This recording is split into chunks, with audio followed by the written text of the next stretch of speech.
Hey guys, welcome to our last video in our salvation series, the last step number 3.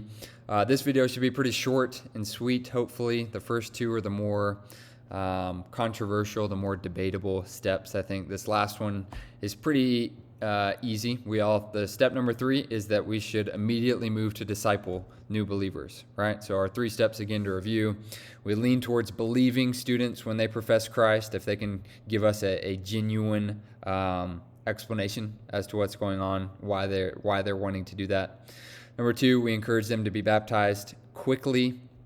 Number 3, then we move to disciple them immediately. That's not controversial, I don't think. We all, of course, would agree. New believers could definitely use discipleship.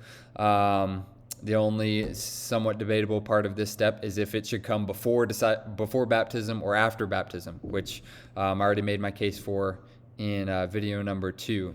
I think that, again, going back to the Great Commission, we're making disciples. How are we doing that? We're baptizing them and then teaching them all that Christ commanded. And so that's, again, that order is important. They're baptized and then they're taught. And that the order of those only makes sense if we're baptizing quickly.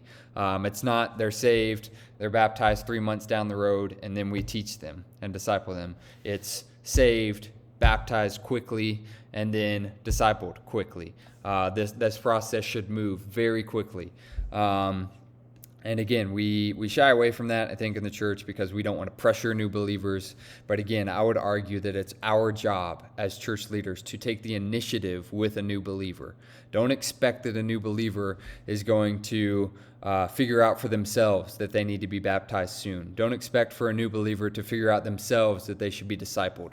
We should be the ones taking the lead on that. We're not forcing students into it, but we're strongly encouraging them and guiding them along the path because we are the seasoned, long-standing believers. They're the people that just came to faith. We should be the ones that are instructing and helping them through this process, not being hands-off, letting them figure it out and make their own decisions. Again, I think that's a little controversial as to how involved we want to be on that, but I think that we should take the lead with new believers. And so after they're baptized, if we agree on step number 2, we're going to move to disciple them quickly.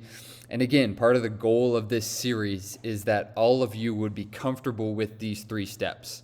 You would be comfortable leading a student to Christ, having a follow-up discussion with them quickly, encouraging them to be baptized in that discussion and in follow-up discussions after that, and then that you would be comfortable discipling them.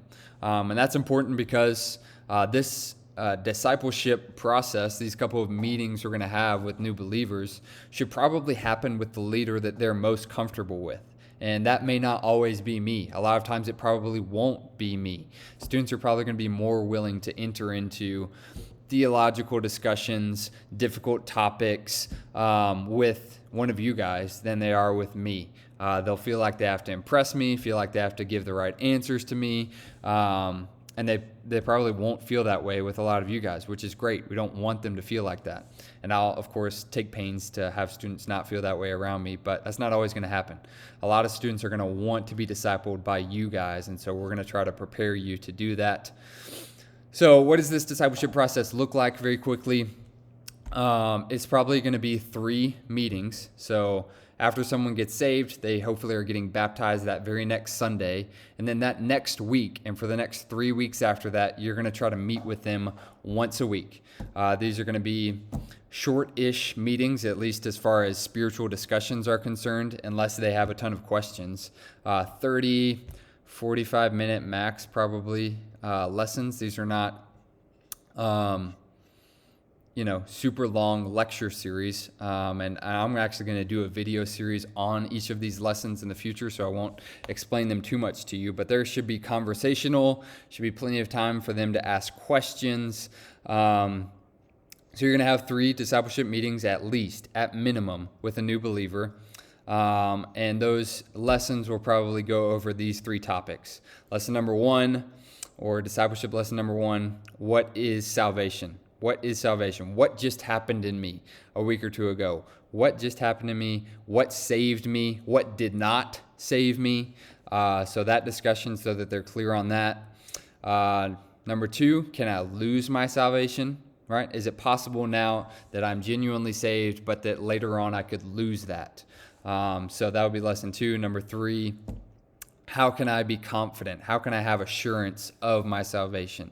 How do I proceed as a Christian with confidence that what really happened to me a week or two ago was a genuine miracle, and I am now saved and kept by the Holy Spirit for the rest of my life? How do I gain assurance of that? So those are the 3 lessons.